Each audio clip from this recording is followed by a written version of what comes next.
ஆண்டவராகிய இயேசு கிறிஸ்துவின் நாமத்தில் காலை வாழ்த்துக்கள். இன்றைய மன்னா, காடி நிறைந்த பாத்திரம் அங்கே வைக்கப்பட்டிருந்தது. அவர்கள் கடற்காளானை காடியிலே தோய்த்து ஈசோப்பு தண்டில் மாட்டி அவர் வாயினிடத்துக்கு நீட்டி கொடுத்தார்கள். யோவான் 19:29. இன்றைக்கு அவர் காடியை வாங்கி குடித்தார். பாருங்கள், இயேசு காடியை வாங்கின பின்பு முடிந்தது என்று சொல்லி தலையை சாய்த்து ஆவியை ஒப்பு கொடுத்தார் என்று சொல்லப்பட்டிருக்கிறது. அதுக்கு முந்தைய வசனம் பார்த்தீங்கன்னா, அதன் பின்பு எல்லாம் முடிந்தது என்று இயேசு அறிந்து வேத வாக்கியம் நிறைவேறத்தக்கதாக தாகமாய் இருக்கிறேன் என்றார். தாகமாக இருக்கிறாருன்னு சொன்ன உடனே அவங்க தண்ணி தானே கொடுத்துருக்கணும். ஆனால் தண்ணி கொடுக்காதபடி அவங்க என்ன செஞ்சாங்க, கசப்பான காடியை அந்த கடற்காளானில் துவைச்சி அவர் ஈசோப்பு தண்டில் மாட்டி அவர் வாயினிடத்து நீட்டி கொடுத்தார். அதை வாங்குறார் அவர். எவ்வளோ கஷ்டமான காரியம் பார்த்தீங்களா? இன்றைக்கு என்ன காயம் அப்படின்னு சொல்லும்போது, கசப்பான காயம் அவர் வாயிலே ஏற்றுக்கொண்டது. கசப்பான காயம் அவர் வாயிலே ஏற்றுக்கொண்டது. நீங்களும் நானும் இந்த இடத்துல பாருங்கள், வேத வாக்கியம் நிறைவேறும்படியாக அப்படின்னு போடப்பட்டிருக்கு இல்லையா? 28ஆம் வசனம் பாருங்கள்.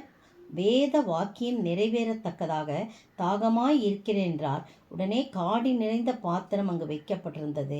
அவர்கள் கடற்காளானை காடியிலே தோய்த்து ஈசோப்பு தண்டில் மாட்டி அவர் வாயினிடத்துக்கு நீட்டி கொடுத்தார்கள்.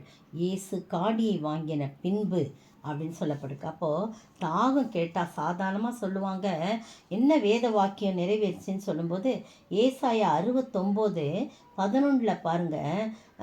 ஏசாயா 69:21 அதில் வாசிக்கிறேன். என் ஆகாரத்தில் கசப்பு கலந்து கொடுத்தார்கள், என் தாகத்துக்கு காடியை குடிக்க கொடுத்தார்கள். பாருங்க, சங்கீதக்காரனாகிய தாவீது அங்கே தீர்க்க தரிசனமாக இதை சொல்கிறார். அதுதான் நிறைவேறுது. எங்கே நிறைவேறுது? இயேசுவிலே நிறைவேறுது. நான் தாகத்துக்கு கேட்டேன், ஆனால் அவங்க எனக்கு கசப்பு நிறைந்த காடியை கொடுத்தார்கள் அப்படின்னு சொல்லி. காடின்றது ரொம்ப கசப்பு.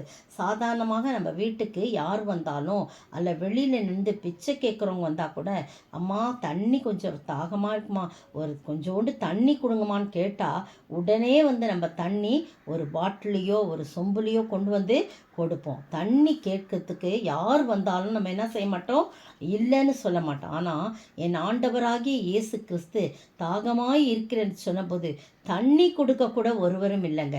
எவ்வளவோ நன்மையை பெற்றுக்கொண்டார்கள்.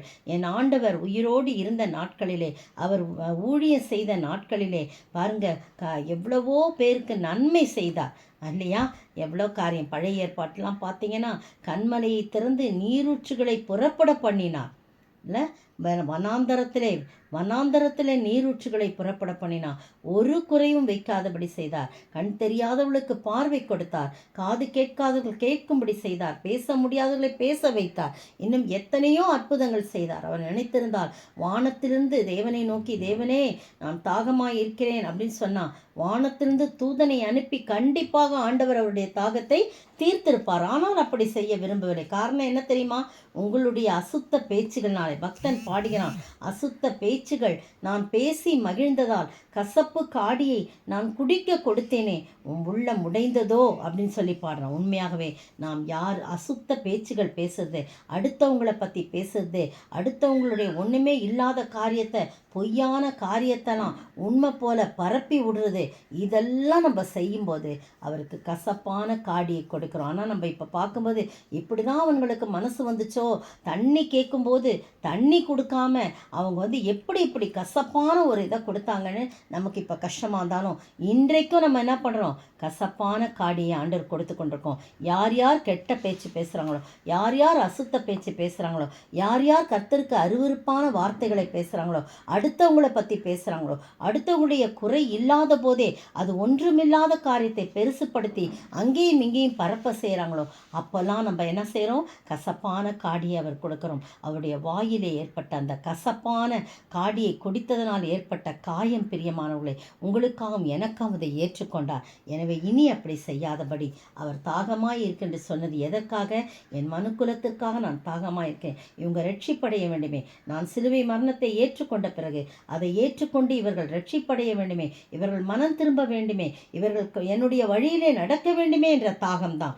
ஆனால் இவங்க யோசித்துக்கிட்டாங்க அவர் தாகமாக இருக்கிறான்னு சொல்லிட்டு அவர் என்ன பண்ணுறாரு, அந்த கசப்பான காடியை கடற்காளானில் எல்லாமே கசப்புங்க. கடற்காளானை கூட பார்த்தா கசப்பானது பொருள் என்று சொல்லுகிறார்கள். அப்படியாய் எல்லாமே கசப்பான காரியத்தை அவருக்கு நீட்டி கொடுத்தார். அதை வாங்கின பெண்கள் முடிந்தது என்று சொல்லி தலையை சாய்த்து நம்முடைய ஜீவனை ஒப்பு கொடுத்தார், ஆவியை ஒப்பு கொடுத்தார். அப்போ கடைசி வரைக்கும் அவர் காயங்களை ஏற்றுக்கொண்டார். இன்றைக்கு கசப்பான ஒரு காயத்தை உங்களுக்காகவும் எனக்காகவும் ஏற்றுக்கொண்டார். அவரை நோக்கி பார்ப்போமா, ஜெபிப்போம். அசுத்த பேச்சுகள் நான் பேசி மகிழ்ந்ததால் கசப்பு காடியை நான் குடிக்க கொடுத்தேனே, உள்ளம் உடைந்ததோ என் பாவ சேற்றினார், உள்ளம் உடைந்ததோ என் பாவ சேற்றினால். எங்கு போகிறீ இயேசு தெய்வமே, எனக்காய் சிலுவையை சுமந்த தெய்வமே. சோத்தரிக்கிற ஆண்டவரே, துதிக்கிற ராஜா, அசுத்த பேச்சுகள் இனி நாங்கள் பேசாதபடி, உம்மை கசப்பான காயத்தை நாங்கள் உமக்கு உண்டு பண்ணாதபடி ஆண்டவரே, நாங்கள் எப்போதும் உமக்கு பிரியமானதை பேசி உம்மை துதித்து மகிழ நீர் கிருபை செய்ய வேண்டும் என்று கர்த்தரும் மீட்பரும் ராஜாவுமாய் இயேசு கிறிஸ்துவின் விலையேற பெற்ற நாமத்தில் ஜெபிக்கிறேன் பிதாவே, ஆமீன். 11 சீஷர்களும் கலிலேயாவிலுள்ள இயேசு தங்களுக்கு குறித்திருந்த மலைக்கு போனார்கள். மத்தேயு 28:16. இன்றைய கேள்வி: யோவான் செய்த முதல் பிரசங்கம் என்ன? யோவான் செய்த முதல் பிரசங்கம் என்ன?